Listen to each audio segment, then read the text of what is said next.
Blog Talk Radio.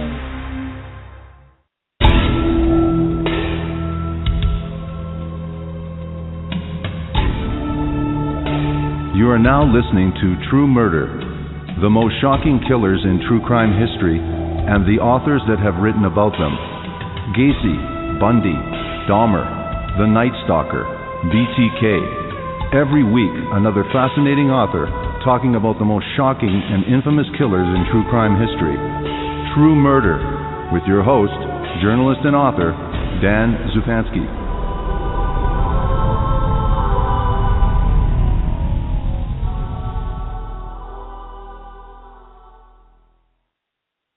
Good evening. This episode of True Murder is brought to you by NatureBox. NatureBox ships tasty and guilt-free snacks right to your door. With over 100 flavors to choose from, like Asiago and cheddar cheese crisps, pistachio power clusters, and Big Island pineapple, you'll never get bored of snacking again. Try NatureBox for free by going to naturebox.com/truemurder. That's naturebox.com/truemurder for a free trial today. Misfit Jeremiah Rodgers, 21, and racist devil worshiper Jonathan Lawrence, 23, were serving time for petty crimes when they met in a Florida penal system mental hospital. A friendship grew from their shared lust for sadistic brutality, and once released, they teamed up to hunt human prey. In March 1998, in Pensacola, Florida, while quietly watching TV, Leighton Smitherman was shot in the back by assailants hiding outside his home. Amazingly, he survived, not knowing that he had been chosen at random by would-be thrill killers. Their next target wasn't so lucky. Justin Livingston, 20, died from multiple stab wounds, some more than 6 inches deep. The horror peaked on May 7th, 1999, when Rodgers went out on a date with pretty Jennifer Robinson, 18, with Lawrence tagging along.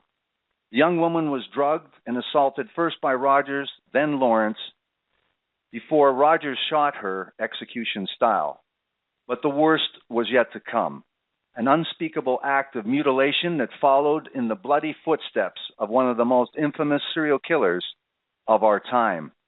The book that we are profiling this evening is Flesh Collectors: Cannibalism and Further Depravity on the Redneck Riviera, with my special guest, journalist and author and show favorite, Fred Rosen. Welcome back to the program. Thank you for agreeing to this interview, Fred Rosen. Well, Dan, it's always a pleasure to be with you. How are you tonight? It's always a pleasure to speak with you again, Fred, and I'm doing great. This is a wild, wild story. I come to expect it from you, but this is one wild story. I've got to warn people right off the hop. Without giving anything away, I always say this, but we really don't want to give too much away because there's a lot to give away here. Tell us how you came to be in a position to write this book, Flesh Collectors. Well, what happened was I had already written a couple of books about crime in Florida, and I've always been attracted to the state, and I eventually discovered that Florida has some rather interesting crimes, to put it mildly. And I was looking for an idea. It was just like one of those things, where you're just sitting there and you're saying, okay, what's my next project going to be? And I wound up going to, I want to say I went online, but this is 15 years ago. So that would place it way ahead of the curve. But whatever it was, whether it was online or I did some, regular old-fashioned research, through paper copies, I was looking for people on Florida's death row, and I was interested in what their stories might be. And that's when I ran into Rodgers and Lawrence. And when I read it, I went, oh, boy. And I pitched it to my editor, and it's funny, I'm sitting here talking to you about it, and I can see myself pitching to her. It was at the big book expo show that they have every year. It floats around. That year it was in New York.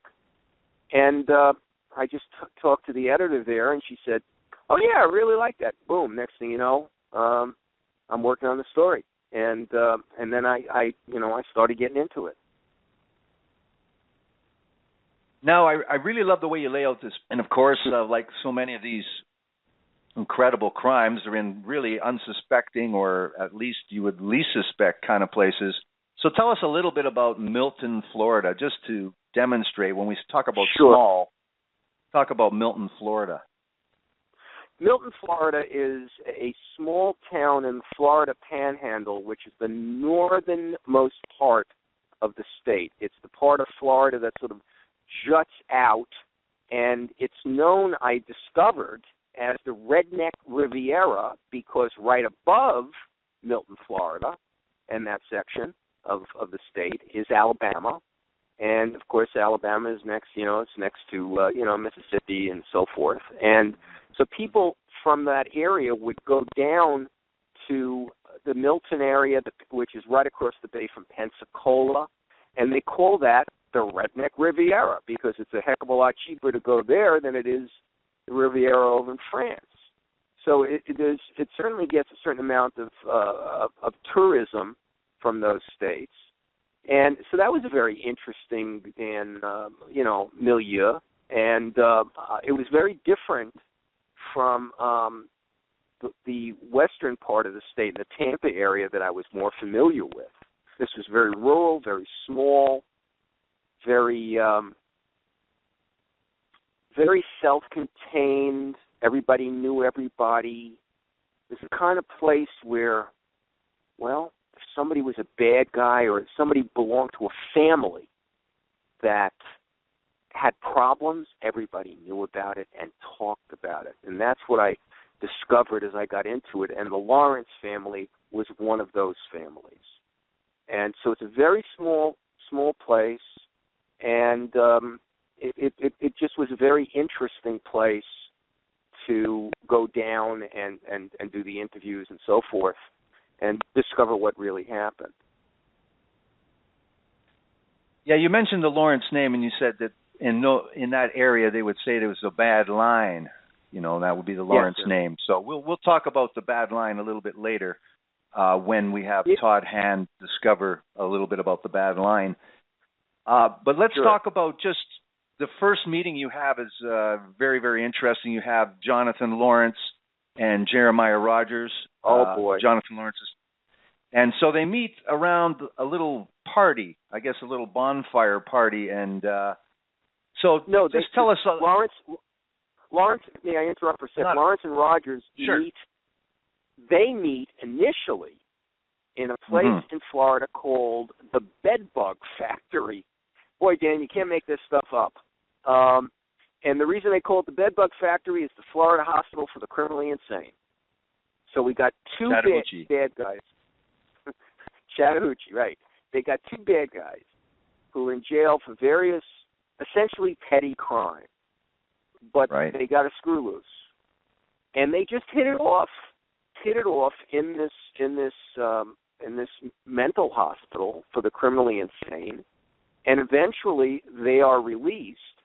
And Lawrence is from, as we said, he's from Milton, Florida. So he goes home, and his buddy Jeremiah comes with him. And and they sort of link up, and they're looking, they're cruising for bruising, basically. They're looking to make some sort of a score. What's so frightening to me is just that chance meeting of these two aberrant personalities and what it's going to lead to. That was what got to me. Now, unlike the way you lay out the book, let's talk about Jonathan Lawrence first, and tell us a little bit about his upbringing so we can introduce these two main characters here. Well, Mr. Lawrence came from a family where there were a number of people involved, in the family that were had of a criminal nature, and he was brought up without the kind of boundaries one would hope to have, and he got into a lot of problems, early in his life as a teenager, and that's what eventually will lead him to go to prison and eventually get over to the hospital for the criminally insane. The problem is, Mr. Rodgers, not that Mr. Rodgers, folks, but this Mr. Rodgers is, they're both psychopaths. So you've got two psychopaths that see something in each other, and it's another one of those situations where you have two killers, and I think to myself about Perry Smith and Dick Hickok, the killers of In Cold Blood, who, when they link up, and essentially it's almost like they make one criminal personality, and that leads to the murders in Cold Blood, and the same thing occurs here. So, and Mr. Rodgers, Jeremiah Rodgers, he had gone to prison. He put some, I believe it was racist graffiti, some anti-Semitic graffiti, that sort of thing. He put that on buildings and so forth, and other petty crimes. And he also didn't come from the kind of background where he was given any sort of boundaries by his parents. And, I probably sound like some sort of fundamentalist, but it's true, I mean, you got to have those boundaries. You've got to be taught right from wrong. And quite frankly, Dan, I believe that you also have to have heroes in your life and people that you can look up to, that you can admire, and that you can emulate, and whose values you will emulate. And unfortunately, both of these individuals were not around people who were of that nature, who could give them proper values and be role models for them. And of course, we see this continually with criminal personalities. As it's a commonality, I would certainly say, with this kind of with violent crime.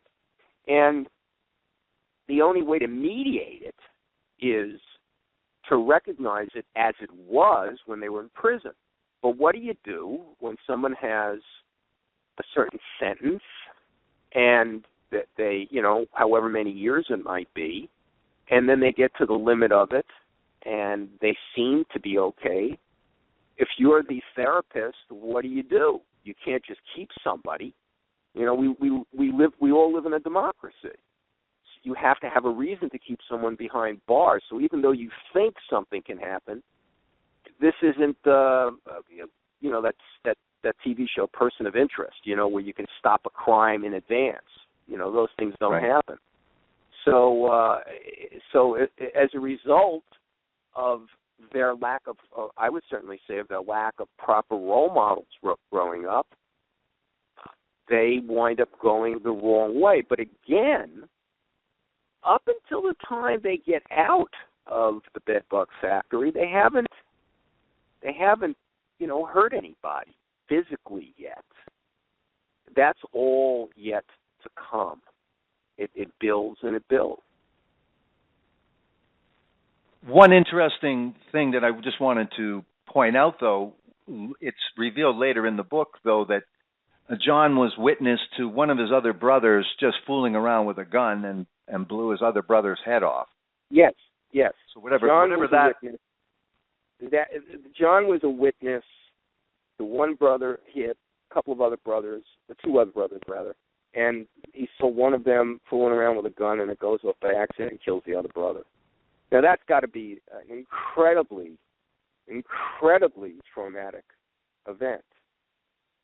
But there's one thing that I keep thinking about, Dan, and please weigh in on this too, which is as I go through the personalities of the criminals that I've written about, and certainly others have, and that we read about all the time, the one thing I always think about is this.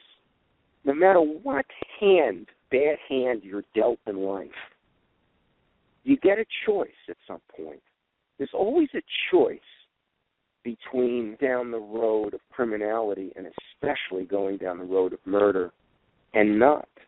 And so for every individual who's seen a brother or another relative accidentally killed by a firearm, for example, well, you can have 10 people like that and maybe one turns out bad. You see what I'm saying?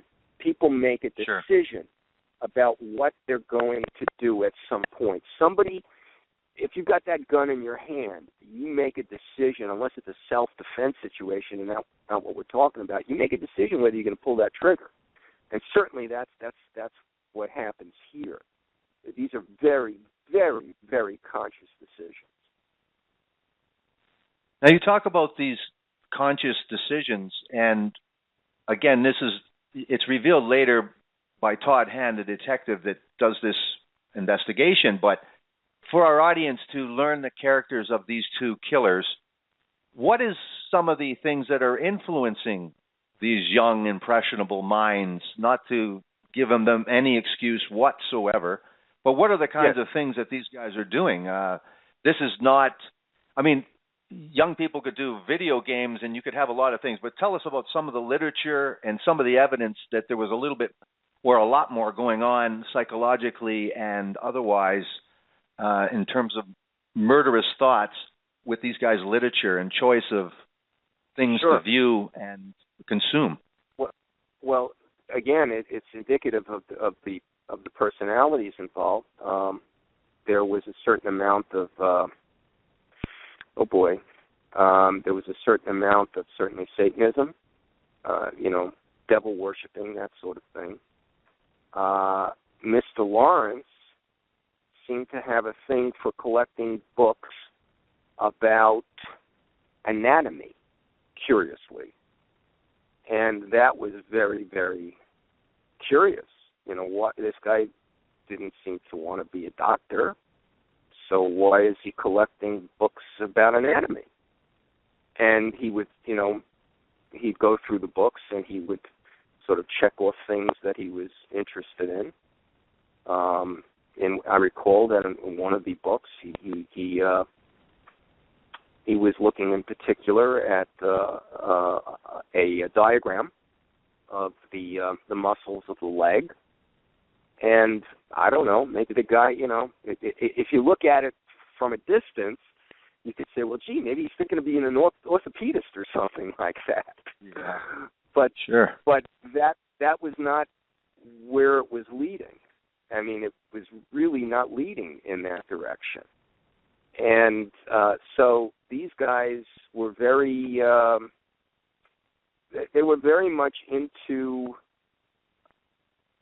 stuff that most normal people wouldn't be into in terms of the literature that they would read. And again, I would emphasize that the whole situation with worshiping Satan and and that sort of thing. And of course, I'm not giving away what the anatomy books were about, but perhaps the listeners can deduce where we're going with this.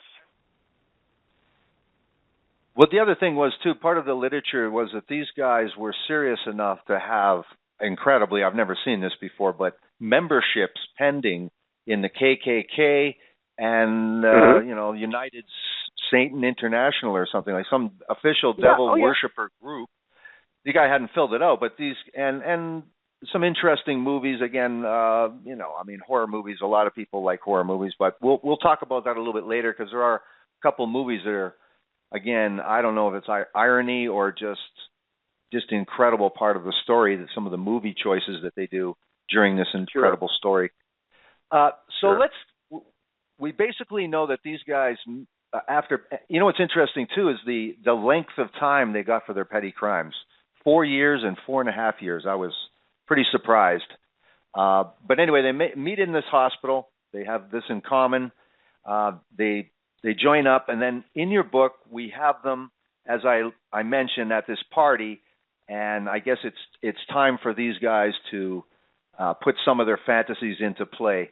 So we learn about Jonathan's cousin, which is named Justin, and tell us a little bit about Justin and his disability and his relationship with Jonathan Lawrence Sure. and this Rodgers fellow. Well, they're cousins. Justin is a younger cousin. Justin has some learning disabilities, but he is a high school graduate. He's about, I believe he was 19 at the time. And he was a very nice guy. He'd walk around the neighborhood in Milton. He'd talk to everybody. Everybody liked him. He would go over to his cousin to hang out. He'd go over to Lawrence's and hang out. And he would watch TV, whatever it might be. They'd have a beer, they'd smoke joint, whatever it might be. And Rodgers began to look at him in a very, as a lower order of life. He looked at him as somebody who was expendable. And he didn't like him very much. And it would be certainly, it certainly would be accurate to say that Lawrence was not the greatest cousin in the world, but you know they had whatever their relationship was, and so he would go over and he'd hang out with them, and everything would be cool. At least he thought everything would be cool, and so they had, you know, it was a pretty good relationship. But the thing is, in that area, kids hang out in the back country, and what they do is they'll go into the back country and they'll have a bonfire and they'll sit around and they'll talk and whatever else they might want to do. But the difference is that Rodgers and Lawrence are talking about doing things other than going to school, dating girls, going to the movies, listening to music, whatever it might be. They're talking about other things. There's something inside them that's pushing them to commit a crime, to commit a murder, to see what it's like. In fact, in some ways, and I mentioned this in the book, they reminded me of Leopold and Loeb, the famous Chicago thrill killers. They felt that they were going to get a big thrill out of it. I can't relate to it, obviously, and I'm sure most people can't, but we're dealing with aberrant psychopathic personality, so they think that it's going to be a really cool thing to do. Now, the plan is that they want to deal with, again, you say Rodgers is thinking this guy's a mooch, he's coming over bumming cigarettes, and he's just a dummy anyway. But obviously, Jonathan and his cousin are in on this plan, and so the plan is that Jonathan has an upcoming birthday, so Jonathan calls his cousin Justin and tells him about the birthday party. So take it from there. What does he tell us about this birthday party and the plan? Well, the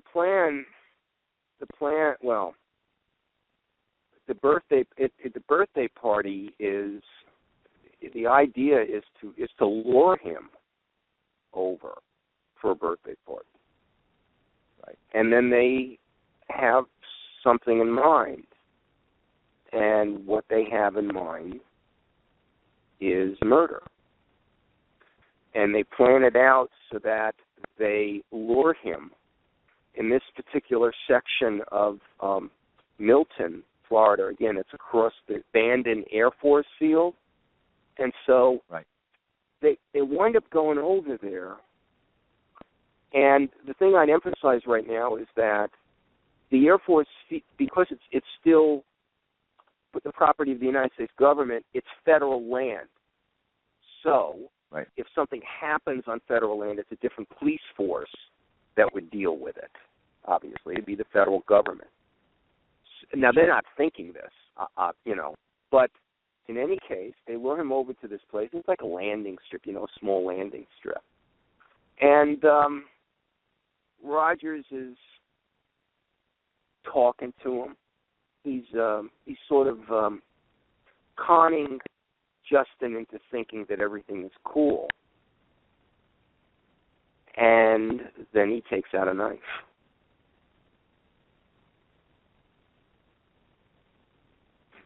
Should I say what happens now? Next? Yeah, what I wanted to, what I wanted to say, too, because it is important a little bit later to the story, is that they had lured him over with this idea. There was a party. He came there all dressed up in his finest cowboy wear. He was really proud of his boots and his shirt. You're reminding me. I forgot that. But, yes, that's true. They lured him over. He comes over. He thinks he's going to a party. Yeah. Yeah, no party. And he wonders about that because he's he might be slow, but he's not stupid. So he says, "Where's the party?" And he said, "Well, don't worry about it. It's going to be okay." And so they're watching a movie, but there's an obstacle, and that is that Jonathan's brother is there, Ricky, and also his uncle and his Uncle Roy. Right. So they have to wait till Ricky and Roy finish fixing a car in the yard, and then they take off, and then around 8 o'clock, they put this plan into, or sunset, they put this plan in and go to this field. And so, and now what's interesting in your book is you talk about, you really get the inside scoop on the dialogue from these psychopathic killers and what they're saying to this poor disabled boy. Because he knows something's up, and even Roger says to him, you know you did something wrong. So he almost can't kill the young man because the young man knows that there's something wrong. So maybe you can continue there, the level of deception these people have to do. Yeah, they're playing mind games with him. And they're saying that you did something wrong, and he's wondering what the heck they're talking about. And I think the important point here is that he's a very trusting person, Justin. In a sense, why wouldn't he be? It's his cousin. And the last thing he's expecting would be that something is physically going to happen to him. I mean, up until this point, he'd go over and he'd just have a good time with them. But now what's happening is Rodgers is playing mind games. You know, you did something wrong, blah, blah, blah. And, of course, Justin was probably confused by it. And the reason that I was able to write about the dialogue is it's all in the public record. These are statements that were given by the bad guys. So luckily we have that material. So you actually, if you read the book, to read the actual dialogue between the killers and their first victim, which is pretty unusual. And yes. But it's chilling. And as we're talking, what's hitting me about this case is that this was the most difficult book I ever wrote, and I'll talk more about that as we go along. And so what I've discovered since is that other people who've worked on cases like this, we tend to we block out, which, you know, we're just the same as anybody else. When you hear something that's particularly traumatic, the details, the writer, just like police officers will do this too, you tend to block it out. You know what I mean, Dan? Because it really gets to you, and we're only dealing with the first murder. And so if I'm a little light on recalling some of that, that's the reason why, okay? Because this was this book was very difficult, and I might even say a little bit traumatic to write. I just never expected it. It just was something that, you know, I just never expected it. And when I read about how they killed Justin, and how he was totally mystified, surprised, I don't have any adjectives or adverbs, at what was occurring even as his lifeblood was seeping out of him. It was a real tragedy, quite frankly, because this kid, he had a lot of potential, and he was a good kid. And I mean, not that should make any difference. One life is the same as another, but here was somebody who had a couple of strikes against him and was doing the best that he could, and then boom, he gets trayed by his brother and his brother's best friend, by his cousin and his cousin's best friend. Yes. Fred, we're going to use this as a pause. We're going to pause to talk about the sponsor of this episode of True Murder, which is NatureBox. And I wanted to just say about NatureBox that I had my free sample was sent in the mail a couple weeks ago, and I was very anxious to get it, and I dug into it, and it was a very, very good experience, delicious snacks, really unique flavors and unique descriptions and flavor ingredients. It was really a unique snack experience. So with NatureBox, you're going to snack. And when you do, you want it to be worth it. Something that is tasty and satisfying, but doesn't make you feel guilty afterwards. What you need are snacks from NatureBox. Choose from over 100 healthy and crave-worthy options to be delivered right to your door. All of their snacks are all made with 0 artificial flavors, colors, or sweeteners, 0 grams trans fats, and no high fructose corn syrup. Best of all, they taste amazing. So good and so much better for you than the other snack options out there. So next time you're hungry, grab sriracha roasted cashews, white truffle popcorn, and peanut butter nom-noms, or personalize to your own favorites, and get smart about snacking. Right now, if you go to naturebox.com/truemurder, you can get a free trial of your favorite snacks. Free snacks delivered right to your door. So what are you waiting for? Go to naturebox.com/truemurder to start your free trial, free sample today. naturebox.com/truemurder. Now, when we last left off, Fred, we were just going to get into the gory details of what these despicable, psychopathic, fantasizing about murder. I guess Satan himself would be proud of these guys. So tell us about the actual details of this poor, disabled man. Again, you say he was right to the very end, not realizing why his cousin and his seeming friend would be doing what they did to him. So tell us what you write in the book in terms of what they actually did to this man and what they did in the end to dispose of him.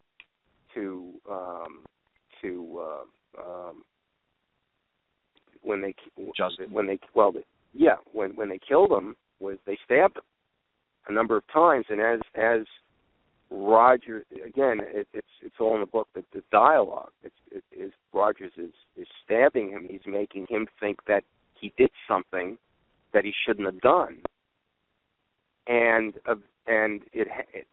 he stabs him and goes down to his knees, and he knows that he's in trouble, certainly, and he, of course, would love to have his cousin help him, except that his cousin delivers the fatal stabbing wounds. And once they have killed him, just like in any situation like this, you have to dispose of the body. And so they take the body and they dispose of it someplace in the back country in a shallow grave. Yeah, it's interesting. Jeremiah Rodgers, you say he's 5'7", but he's a stockier build. He's about almost 170 pounds, so he's a pretty built guy, and he's got tattoos, and he's worked out in prison, so he's a pretty tough guy. And he eagerly, you say in the book, again from the evidence that you uncovered, he eagerly dug that grave himself. And then they placed Justin Livingston in the grave. He couldn't quite fit, so they compartmentalized him, kind of cramped him into that grave. And then, as you write in the book, don't give it all away. One of them wanted to. But what I found interesting is that it's a juxtaposed between this ghastly deed and then one of them said, geez, they got those new Doritos 3D chips. I'd like to try those. So that was their the next goal was to try those specific Doritos. Potato chips. So, but see that again, and what that shows, of course, is that there is no empathy. There is no empathy. There is no feeling for Justin as a human being, which again is very, very typical kind of this kind of murderers, where they can't relate, and so to them, they get their kick doing it, and then what's the next thing that happens? The next elemental thing that happens is, I'm hungry. Let's get some Doritos. I'm sure the Doritos people are not going to like that very much, but in any case, that's what they decide to do. And, they're able to do this and then go to sleep and, not worry about it. I mean, it's ridiculous when you think about it. I mean, not ridiculous, but it's unfathomable. It's unfathomable. And this is just the beginning.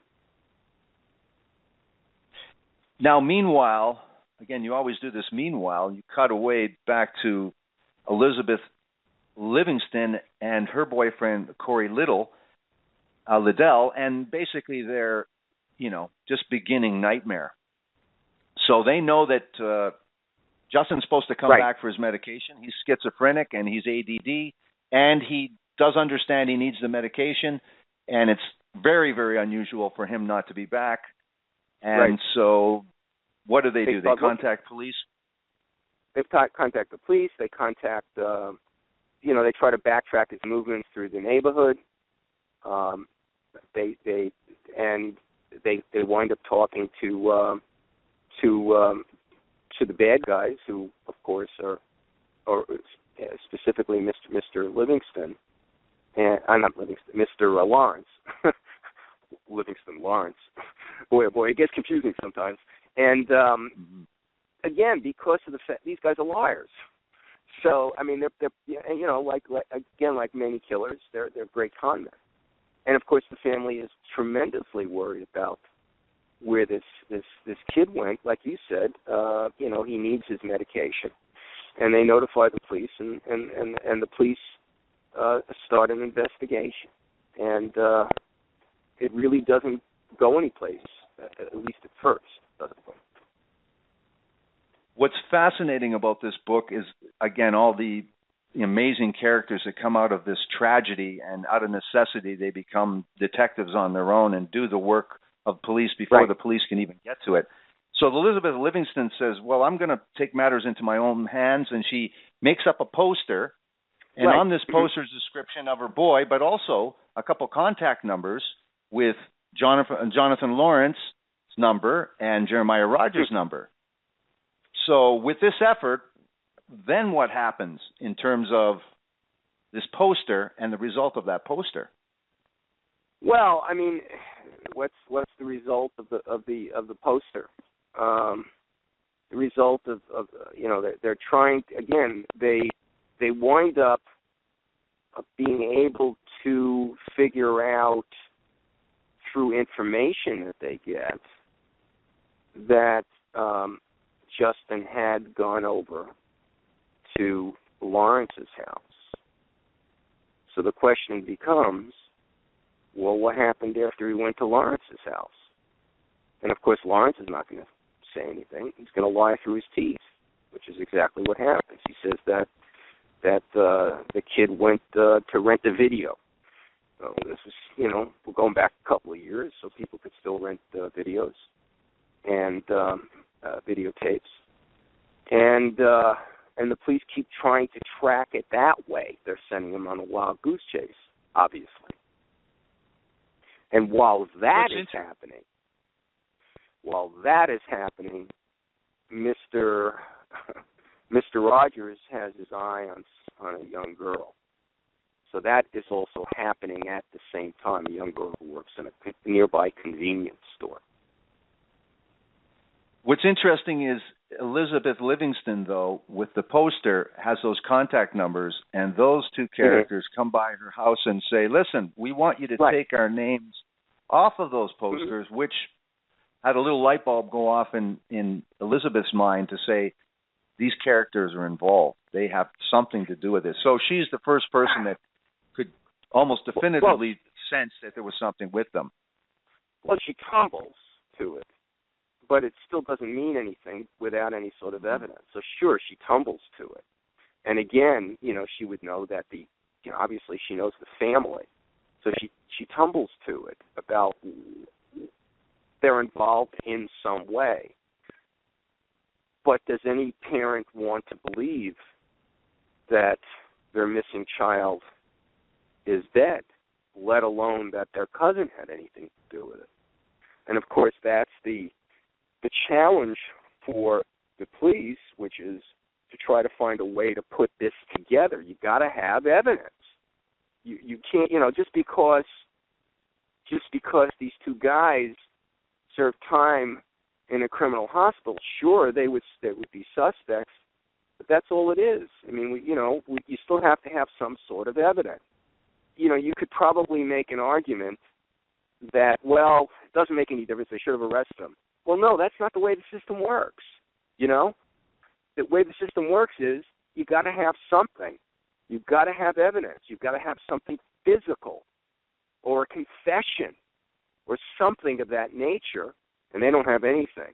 And that is the real tragedy, is that these guys were smart enough to cover their tracks. And yes, they did go over and say to Mrs. Livingston, take our names off, et cetera, et cetera. And sure, that would point the finger of suspicion at them. That's all it is the finger of suspicion. That's the frustrating part, and that's the part that really hurt as I was writing the book, because I don't know how it is with anybody else, but I start living some of it. You know what I mean? Thinking about what's it like to be bending down there and your cousin's over you, with a knife. I mean, and I'm just talking about what the victim was thinking about, what the victim was feeling. I mean, we all have problematic relatives that, problematic relationships with relatives. I mean, we all do, including me. But does that mean that one of them would kill me? Let's see, I'm a true crime author. Let me think. Would any of them kill me? No, I don't think so. But I do have a cousin who's a crazy cop, but that's another story. Oh, I'm sorry, a crazy former cop. But he's not listening, so who cares? There you go. Now, one of the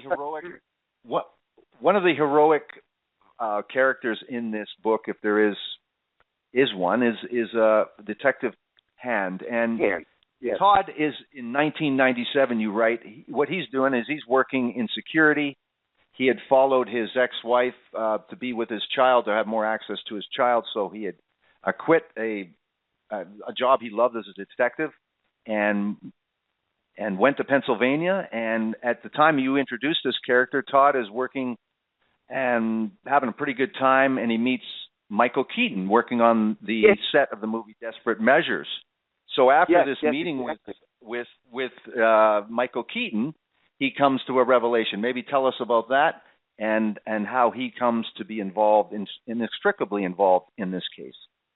Well, just that Todd. In fact, I spoke with Todd. He called me up recently. He was giving a presentation on this case to some police organization. And Todd, the thing I would simply say is that Todd is, first, he's a very, very smart guy. Very smart guy. He is a person who takes responsibility for his actions and for his children. He feels that he can make a contribution in law enforcement. And again, you point, as I mentioned, he wanted to be closer to his child, so he winds up moving down to Florida. And in fact, he was working as a detective, and in that area, in that county, And later on, he winds up, well, I'm not giving anything away. It's not a book, but I'm just saying that he progresses, you know, and he winds up being like, you know, he's like a lieutenant or a captain of detectives right now on the west coast of Florida, and he works for the state. So he just has this calling to help people as a police officer, and he certainly has a talent for it. On the other hand, the first case that he works, he's handed the case about Justin Livingston. He reviews that case. He goes to work. He starts trying to track down, eliminate where Justin could have been in the last place he could have been. He goes to the video store. So he finds a neighbor named Jim Kelly, and Jim Kelly says that he witnessed a truck stop, drop Justin off, wait a few minutes. Justin went back into the truck. When he's speaking to Elizabeth says, well, that sounds like Ricky Lawrence's truck. He lives with his brother, Jonathan. So now Todd Hand tries to contact Jonathan Lawrence, Jeremiah Rodgers.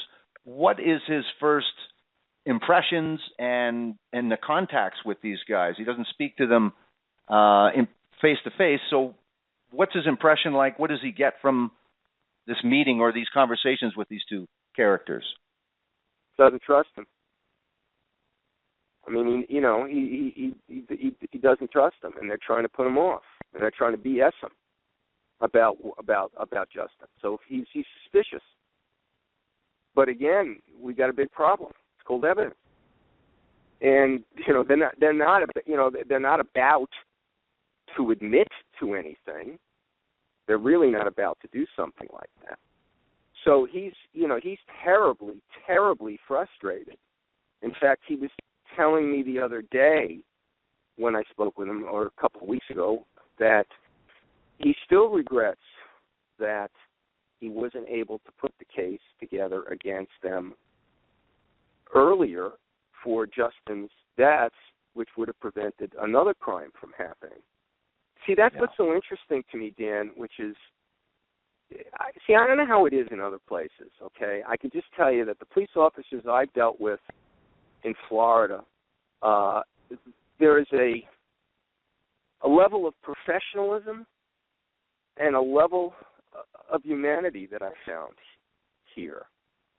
And I can't explain it. I honestly can't explain it. But every police officer, every prosecutor I've met in Florida has had that kind of commitment. I don't know, you know, you're a writer. You can come up with the right word. And so he's very, very, very frustrated. And, of course, he knows that if they are involved, they could easily do this again. But, again, what are you going to do? You got to have evidence. You got to have a confession. Got to have something. So he's doing his interviews with the people around these guys, and eventually he talks to these guys, but it doesn't make any difference. It doesn't make any difference. I mean, all the details are in the book, but it doesn't, you know, the point is, what do you do? You know? And unless it's a TV series like Person of Interest, there I go again promoting CBS. I think they should pay me some money. Unless you can stop a crime before it happens, what do you do? You know, that's the hard thing about this. You know what I mean? I mean, when you're a cop and you know you got the bad guys, and you know that they're involved in something. Fascinating is Todd, again, it's always a meanwhile in this juxtaposition between law and disorder here. While he is, and he goes to these lengths, like you say, he can only do so much, but they try everything. They do voice stress analysis, which is, again, I learn a lot from this book in itself, in terms of this is supposed to be more accurate than a lie detector test, and you actually, your body temperature raises to this certain levels that can be detected and be regarded as lying. So they give Jonathan Lawrence, he submits to it. Todd Hand says, listen, I think this guy's more helpful. This is the guy I'm going to go for. their stories are line up completely, but Todd is very suspicious because he knows that the movie they said they were watching, ironically, is The Shining with Jack Nicholson, and they claim, both of them, that supposedly at the climax of the movie, which he wanted to watch this movie, Justin, apparently this guy that really wanted to watch this movie got up before the climax and went to go rent another movie. Todd doesn't believe it. Sure, because and it makes absolute sense, because in that particular, of course, that's a Stanley Kubrick film, and in that film, the climax of the film, sorry, folks, I feel comfortable giving it away. The movie's 30-some-odd years old. And besides, read the book. The ending is much better in the book, by the way. But anyway, in the ending of the film, you're talking about Nicholson's character has gone nutty, and you're waiting to see what's going to happen. And, of course, he goes after his son in the film. Talk about a betrayal, okay? And we won't give away that final closing, right? But that's the sort of thing you wait around for. You're sitting on the edge of your seat waiting to see what's going to happen. And suddenly Justin leaves. Well, yeah, Todd's right. It doesn't make any sense, especially considering it was a Stanley Kubrick film, for God's sakes. Kubrick's the kind of guy that when he made a movie, you sat with your you-know-what in the chair. So, I mean, that's one of the things I noticed. And so, in any case, we're back to square one, essentially. We're back to square one. We got to wait it out. Now, these psychopaths don't seem to feel this heat. Jeremiah Rodgers and Jonathan Lawrence, and Todd hands on them, and he's done a voice stress analysis. They're being asked to come in and be questioned, and yet they're planning something else. And like you had mentioned just a few minutes before, Jeremiah Rodgers spotted a young girl that's just getting out of high school. She works at a convenience store that her uncle has something to do with. She's got red hair. She's a vivacious, fun girl, but not an experienced girl, and she's from a good family, and Jeremiah Rodgers meets her at the corner store. So tell us a little bit more about this. Sure. This is the hard part. I'll do the best I can.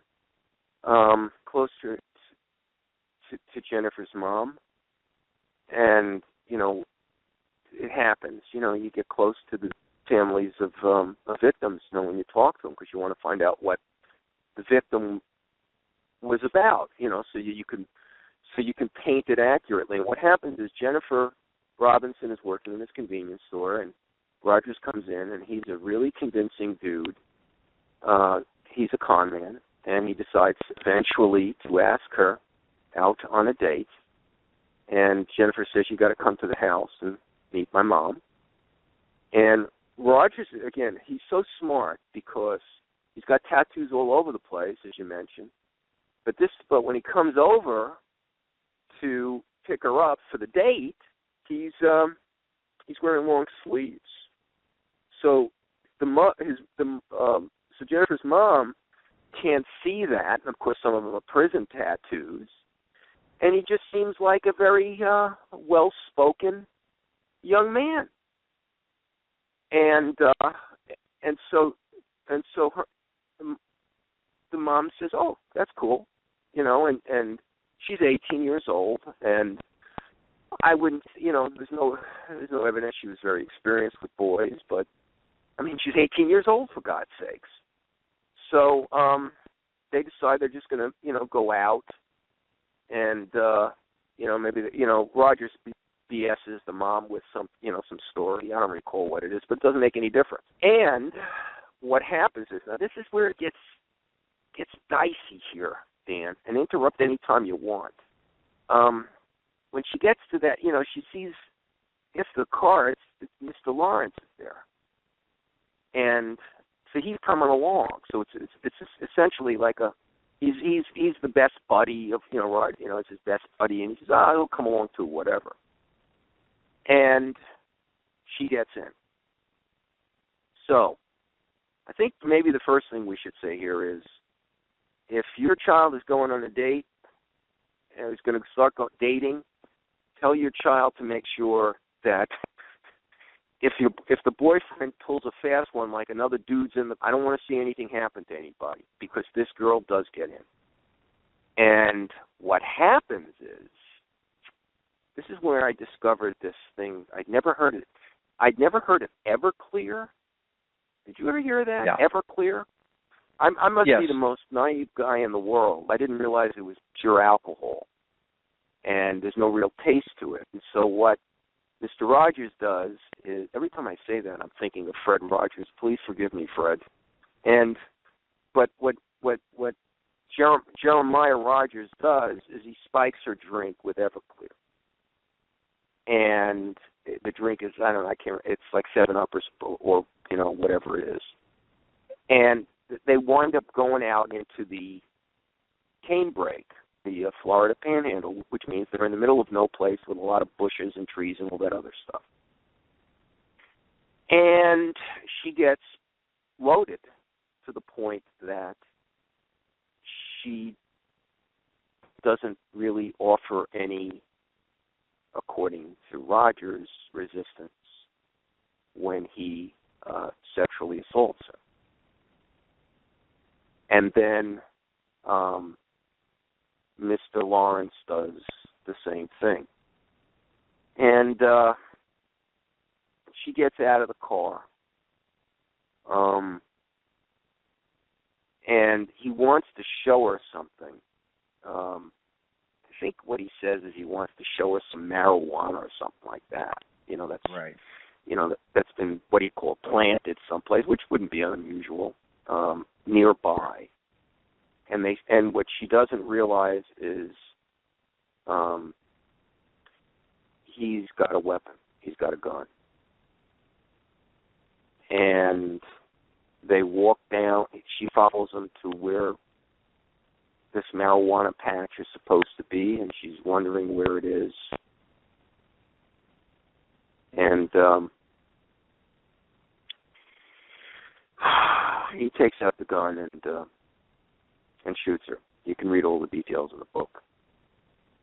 But that's just the beginning. We won't go into...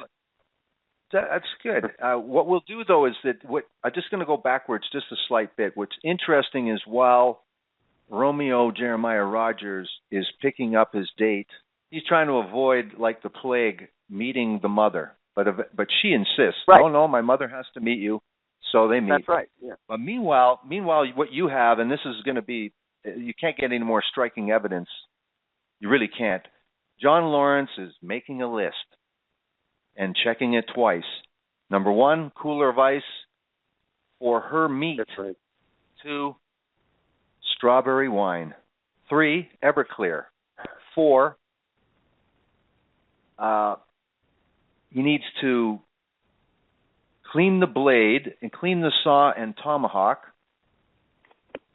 He wants to sharpen the blade and clean the saw and tomahawk. A film for Polaroid camera. Gallon-sized Ziploc bags. Wants wash rags, rope, jug of water, extra round post shovel, and he put all that in his trunk. That's right. That's right. And he's, of course, that you're right. You can't get any better than that for evidence. They're planning this out. Now, why? Boy, that's a whole other story. There's a reason why these guys are in the bedbug factory. So yes, I mean he's planning all this out, and this also goes back to what we mentioned earlier about his anatomy books. And a couple of things happen after she's shot. Mr. Lawrence commits necrophilia. And then, should I keep going? Sure. I guess so. And then what he does is he puts into action what he has read in those books, and he fillets one of Jennifer's calf muscles and cuts out part of the calf muscle, puts it in the cooler. purpose of that is to take it home and cook it and eat it. And then, of course, they bury the body in a shallow grave. And then they leave, just like nothing has happened. And now 2 young lives have been lost to these individuals, these criminals. It's amazing, too. He goes home, and, of course, he wants to unwind after the murder, so he pops in a video and he watches the Donner Party. Just tell our audience, again, ultimate irony. I mean, what's the Donner Party about, if you don't know? The Donner Party was a group of pioneers who were trying to go through the Sierra Madre Mountains in the middle 1800s, and they hit bad snows, and they could not get through, and as a result, they had to lay over until things the weather got better, and as people would die, they would eat them in order to survive. They would cannibalize the individuals in order to survive. So there's certainly a certain irony in that he's watching that movie after what just happened to Jennifer. Incredible. Now, again, meanwhile, Dennis Randall is waking up. Diane believes her daughter went out. The next day, she had they call a skip senior day, so she didn't have to go to school. But she was up, and Diane's boyfriend, Dennis Randall, looked in on Jenny, and she wasn't there. So she hadn't made it home. So the panic began for Diane and Dennis. There was a clerk at the store where Jenny worked, and Elijah walked in, and she said, "Have you seen Jenny? Because she didn't come home last night." She told him that Jenny had gone out with Jeremiah Rodgers. Right. That, of course, which again, Elijah is his brother. Right. We've got to say. So this is through Elijah is his brother.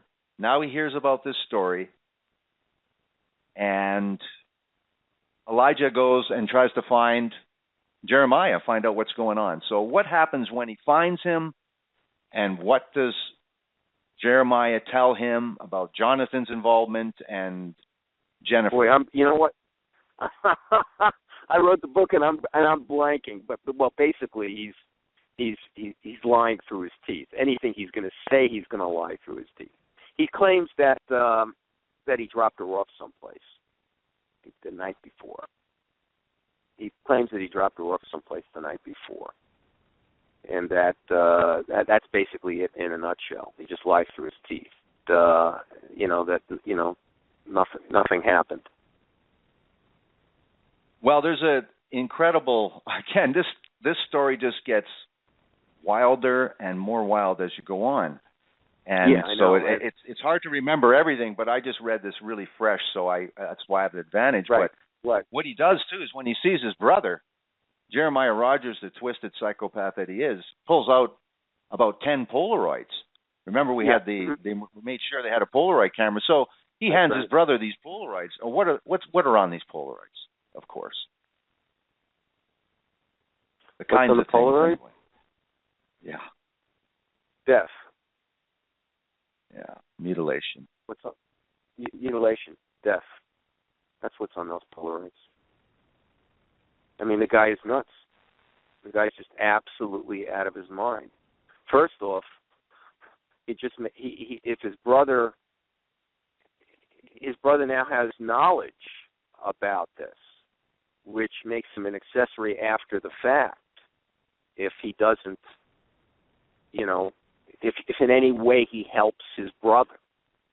So it's again, the reason that they bring the camera, well, boy, we're talking about old technology, Polaroid, is hey, we got to get some pictures of the murder, and we got to get some pictures of the mutilation, And, we need some souvenirs. We need to take that stuff home. We need to show everybody. Yeah. It's pretty crazy. Yeah. And what you really talk about, too, and you make this point because it's true, is that Rodgers seemed to really covet these Polaroids as prized possessions. He was even wiping the dirt off to make sure there was no smudges so he could put them back in his pocket. And Elijah is overwhelmed and says, listen, because Jeremiah says, listen, I'll take you to the bodies. Come into the woods and I'll take you to where the bodies are. And Elijah's going, no. Listen, we got to go see our other brother, Lamar. And so they go see Lamar. Again, Jeremiah pulls out his prized possessions, tries to give him the photos. Lamar looks at the first one. He didn't look at any other than just the first photo. He said, that's enough. I don't want to see these. And they said they had to do the responsible thing. There was another person named Wicks that was involved. These people just decided that this was way beyond any kind of loyalty, that they needed to get the police involved. They also said, listen, you got to go talk to Jenny's mother, because another horrific part of this was the response that she got, Jenny's mother, from calling Jeremiah. Jeremiah at first pretended that he didn't even know who she was. Then he said, listen, I'm not effing responsible for your daughter. So her nightmare was being exacerbated. Not only she thinks she's missing, she might have been raped, and here's this callous clown that's obviously involved. So. Well, there's no place, the only place for her to go with it is to let Mr. Hand know what's going on and put it in his hands, no pun intended. Yeah. So by this time, there's enough evidence that Todd Hand can get involved. So just tell us a little bit about what happens in terms of these guys. Obviously, these guys are charged. So tell us a little bit more about Todd Hand and what he does with these guys. Well, the thing is, he decides to. He's certainly going to question them, and for some reason, I always remember the stop sticks. And what happens is,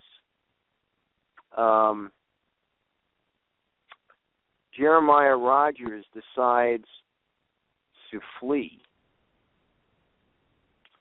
And the police eventually give chase.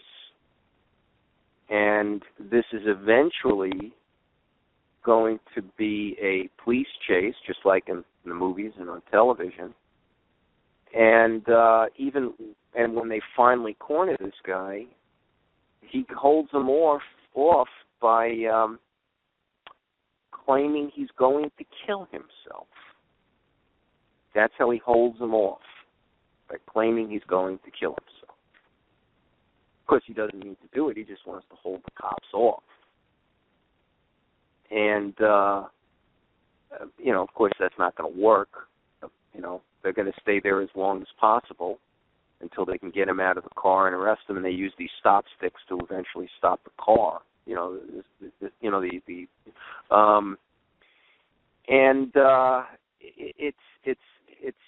It's a pretty dramatic scene, certainly, the chase. Now, eventually, these guys are arrested. Sorry, go ahead. No, I was just going to say that Todd is very, very directed in doing this. And to say something about this case, which is, I didn't write another after I wrote this book. Well, before I wrote the book, I spoke to John Molchen, Molchn, who was the state's attorney. And before I left Florida, I said to him, I don't know if I can ever write another true crime book again. It's what happened to Jennifer just has got to me. I identify too much. And I said, I just don't know if I can do this work anymore. And he looked at me, I'll never forget it, and he said, Fred, we speak for the dead. And So I went and I wrote the book, but I didn't write another true crime book for 4 years. I wrote other things. I was able to get into history, which I love writing about. But what John Mulshin said kept going around in my head, Dan, which is we speak for the dead. And eventually I realized that was one of the things that I'm called upon to do. And so I got back into writing and investigating true crime because I realized it's one of the, John was right about it. Ask me a question. Again, you said it was traumatic, and I can understand that. The more details in it, of course, you're letting the reader in on this, and it's so vivid that you're almost feeling it, and you're almost experiencing it. So I can only imagine what you go through having to research it and really get close to the families to be able to get this kind of material and the story. God. So it has to take its toll. If an actor talks about playing some fictional role and it taking its toll, how about a non-fictional role where you're there with your sleeves rolled up, and this is tragedy at some kind of colossal level. When you talk about Justin's mother looking around and her boyfriend, right. And then Jenny's mother, right out of high school on really one of her real first dates, really never really had a boyfriend. Everybody wishing the best for their children. Yeah, it's just incredible. Very much like every true crime book has to have the trial, and there are no, as we know in true crime books, just when you think it might be a foregone conclusion, it really isn't that simple. The death row, the capital case makes a huge difference on how everything proceeds, but again, in Florida, they're a very serious capital case state, aren't they? Well, as I pointed out earlier, Justin's death occurs on federal land, which means they have to be tried in a federal court. Whereas with Jenny, it's a state court, and in Florida, then and now the only difference is that then and now there is capital punishment if you're convicted of murder one. Now, when this occurred, they still had the electric chair, so they would have gone, if they were convicted, they would go to the electric chair. Now, of course, that's changed. They call it the death chamber and all that stuff. But right. Again, it's putting the case together, and nothing is ever a foregone conclusion when you've got 12 women and men who get to pronounce guilt or innocence. Nobody. There isn't any prosecutor, for that matter, who goes into something like this expecting that the jury will absolutely, positively see things their way. Because if that were the case, they'd be pretty damn rich by betting in Vegas or whatever. So you just never know how these things can turn out. How do you know that if the defense puts up mitigating evidence about the backgrounds of these individuals, that the jury might take pity on them? Look at what's happening right now in Boston, Massachusetts, where Dzhokhar Tsarnaev is being tried for the Boston massacre, and the defense is not arguing that he didn't do it. They're going to argue that there are mitigating circumstances during the penalty phase because he's going to be convicted. So you don't know. See, that's the point. You can convict somebody of murder, as you do in this case. But does that mean they're going to give them the death penalty? You don't know. I mean, if a good, terrific, use any adjective you want, defense attorney, they can get somebody off. And if the goal is to put them in the death chamber, it's not going to happen if the defense can make a case for what are called mitigators or mitigating circumstances, whatever those might be. Certainly, and again, I urge people not to. This is an incredible book from start to finish. Like I mentioned to you, Fred, I usually don't use this term because I think it's too cliche, and lots of times it really isn't true, but this is an absolute page-turner.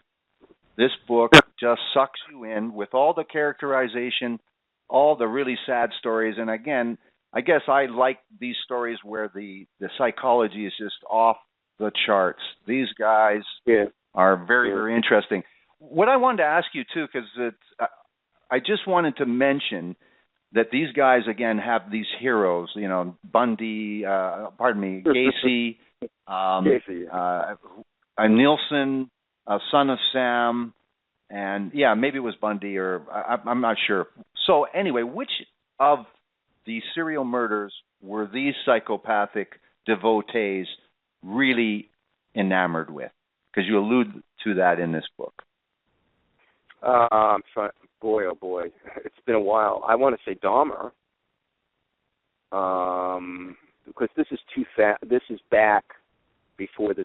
Boy, I can't believe this. Back before the turn of the century. Dahmer is certainly one of the people that was involved. That they liked. I'm trying to remember, quite frankly. I think also Mr. Bundy. They like Bundy, but as you can see, that they're one of their favorite movies. And you point this. Well, you mention all of them, and really the only guy that comes out is Dahmer because his favorite movie was Silence of the Lambs, and at that same time as Silence of the Lambs was released, it was the real life horror story of Jeffrey Dahmer. Right. And if you're going to eat flesh, there's no bigger role model than Jeffrey Dahmer, I would think. Well, certainly, yes. I think that's probably true. I mean, I don't know. That's sort of a conversation that probably there's a whole bunch of other cannibals that we're not recalling. I think Ed Gein is in there too, but they're enamored of these individuals. And I guess what's so interesting is how up until this happens, it all goes under the radar. Nobody really suspects what these people are capable of doing. And I think that, again, that when they got together, they formed one murderous personality. That's what I think happened. I mean, that was, my impression of the whole thing. But I'll tell you what I took away from this was just the incredible tragedy of the whole thing. I mean, I don't know if you can tell from my voice, but sometimes when I talk about Jennifer, I have to watch myself because I'll start breaking up. Because I what keep I wanted thinking to ask myself, Go. Oh, sorry. No. No. Finish what you were saying. It's okay. I just was. I wanted to ask you. Go ahead. Sorry, there must be an overlap here with our signals. But what I wanted to ask was, when you last spoke to Todd Hand, he was discussing this case many years later with an audience. So tell us a little bit about what about the case he was discussing, and tell us a little bit more about him discussing a case many years later. What was the nature of this meeting that he had, or this talk that he had, explaining this case to an audience? Well, what Todd was explaining to me was he was going to talk about the psychology involved. The psychology involved. And and how what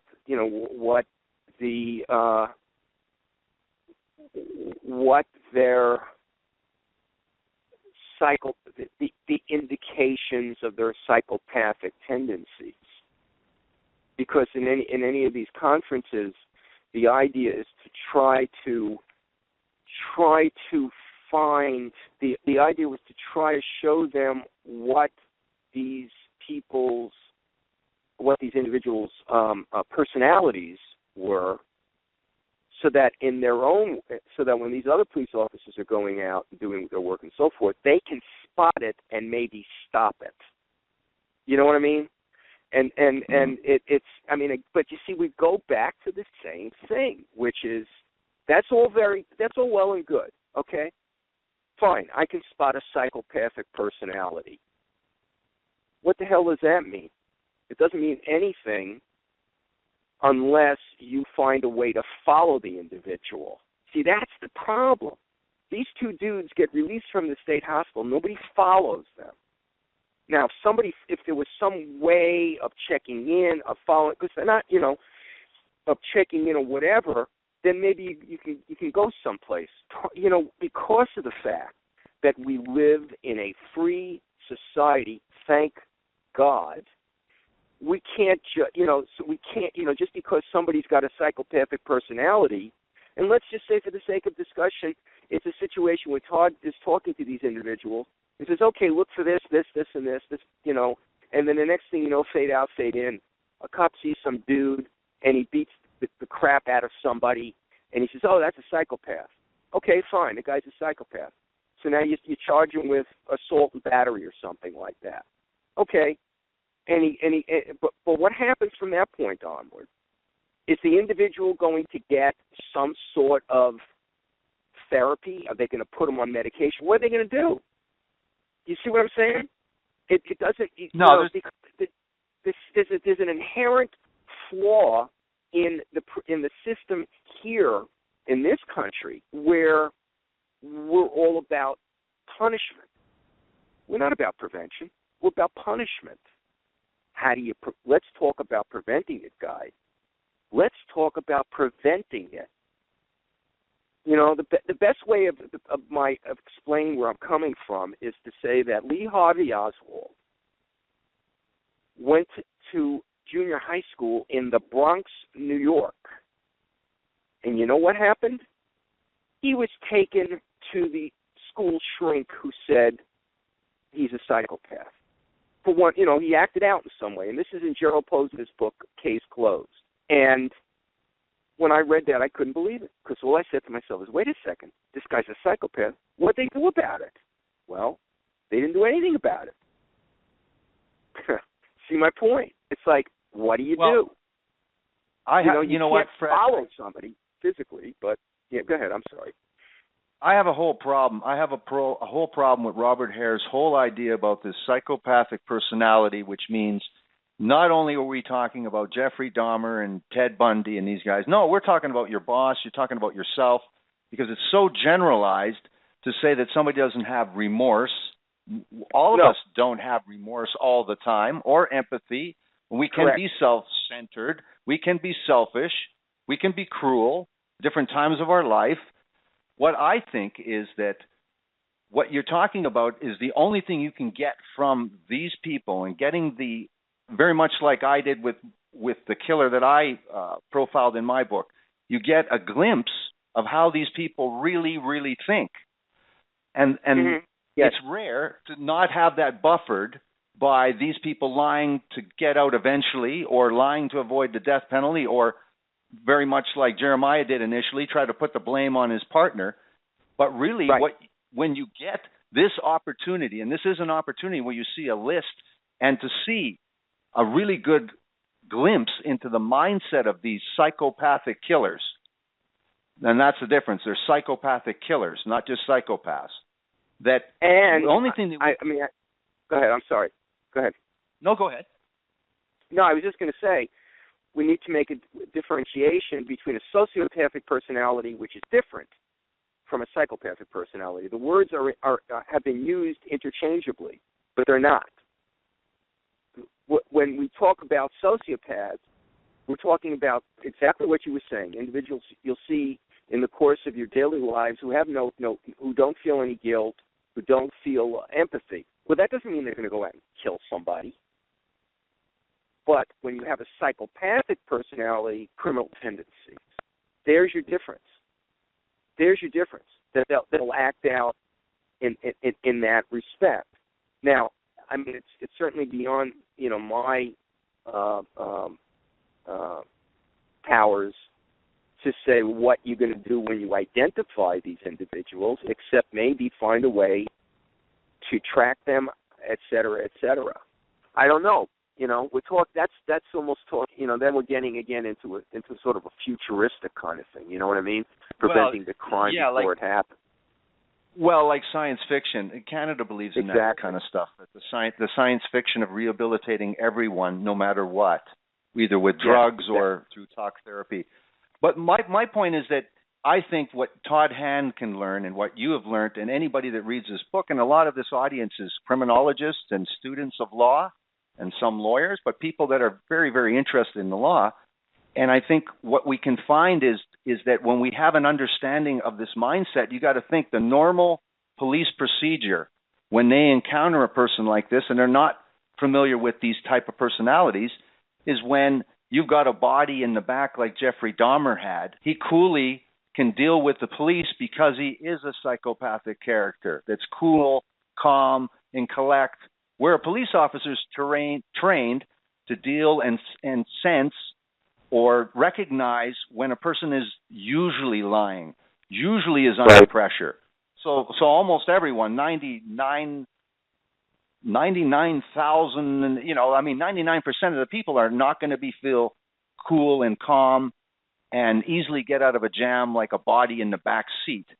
But what we can learn is that when police are initially interviewing guys like this, that seem to be, there's no, we don't have any warrant, we don't have any real grounds, that you could see that behavior for what it is and what it may not be.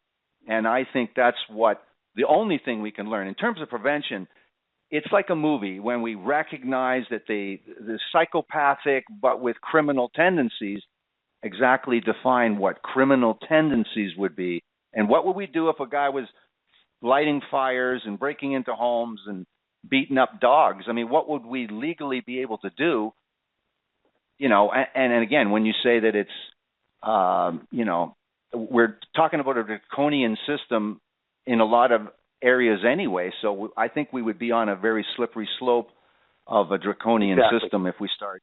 You're right. You know, so I think there's no such thing as prevention. I think the only thing can happen is if, again, with responsible family, when somebody said, listen, I'm fantasizing about killing people, most families would know if their son was reading KKK literature or devil worshiping. I mean, again, you can't really, you know, you can't legislate responsible parenting or anything like that. So I think the only thing you can learn is that when you're talking to these people, despite their good looks, despite their charm, despite they look harmless, they may be the exact opposite of all those three things.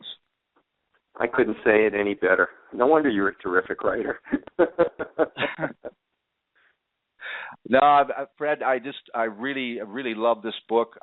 There's so much more for the audience to read in this jam-packed action, nonfiction examination of two very, very interesting killers and a very, very sad backdrop of the families of Justin and Jennifer and all the people that were involved, that these people touched their lives. Are very, very, again, it's a very extreme example of how innocent some people are that get killed, the most undeserving, if not that there is any deserving people. Fred, what I wanted to ask too is that what are you working on now? I know we won't mention anything about a case that people have asked for updates, but we won't be talking about that. But what are you working on right now? And let us know. And tell us a little bit more about this reissue that's brought this great book back to everyone's attention with the reissue. Sure. Well, first, as far as the book is concerned, Flesh Collectors has been republished by Open Road Media as an ebook and as well as a print on demand, and very affordably priced, I might add. It's also going to be an Audible book, and they've republished a lot of my backlist, meaning a lot of older books that I've done that haven't been out for a couple of years. At the same time, I'm working on a book about about the murder of President James Garfield, and I'm going to name the real murderer in the book, and it's not the person that history says murdered him. And I got access to certain information, and even though it's a little bit perhaps, I'm going to nail the murderer, and I've got the help of the president's great-great-grandson. He's been very helpful in helping me with this. And so I'm working on this book, and it'll be out sometime next year. Wow, what a scoop. That sounds amazing. So it'll be another good reason to speak to you about that. I mean, that's incredible. We've had a few historical crimes that just, it's amazing the stuff that's unearthed thanks to the Internet. It really helps. Exactly. People aren't spending their life at the library, so it's incredible. If people want to find out all the list of the fantastic true crime books you have written so far, and would like to maybe even send you a message or a note, how would they contact you and find out more about Fred Rosen? Well, first off, if you're interested in any of the books that I've written, just go to Amazon.com or BarnesandNoble.com. Type in my name, Fred Rosen, and all the books will come up, list of the books.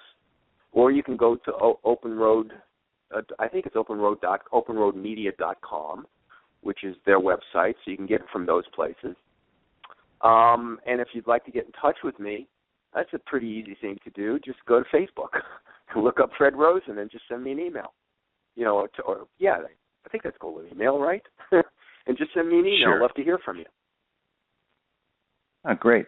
Well, I want to thank you very much, Fred, for coming back on, and it's always a pleasure. And this book is, I just had a fantastic time reading this book. I wish it was maybe 3 or 4 times as long so that I could have read it for more than just a couple of days, because, man, it was a page-turner. So thank you very much, Fred, for coming on and talking about this very, very touching, and I know still very tender.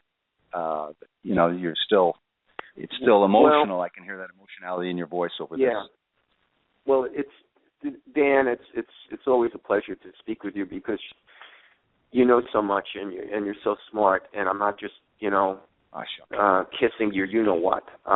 It's just that when you do enough of this work, you begin to realize there are some people who get it and some don't, and you really get it. And I think you do a service for the listeners, because you point them. I'm not talking about myself, but some of the other authors that you've had on, like Mr. Burl Bearer and others, you point them in the right direction to individuals who are really committed to writing good stuff. And I thank you for that. Well, I just feel like I'm just privileged to be a part of this true crime community of the fans, the fantastic writers, the people like Burl Bear that do it all, basically have a radio show as well, the new generation of stuff that's, again, Generation Y, Sword and Scale, Crime Beat, some really good shows, and it's a really good community of true crime authors, fans, people that appreciate true crime, and people that are helping support that whole thing. So I just feel privileged, and I know the audience is very appreciative. I get messages from all over the world talking about enjoying the interviews with the authors and the fantastic stories that therein lie in these books. So I want to thank you very much again, Fred. You have yourself a great evening. You too, sir. Thank you very much. Good night. This episode is over, and it means it's time to get your free snacks delivered right to your door from naturebox.com. With over 100 options to choose from, get the bold flavors you crave and feel smarter about snacking. Go to naturebox.com/truemurder to start your free sample trial today. That's naturebox.com/truemurder. Good night.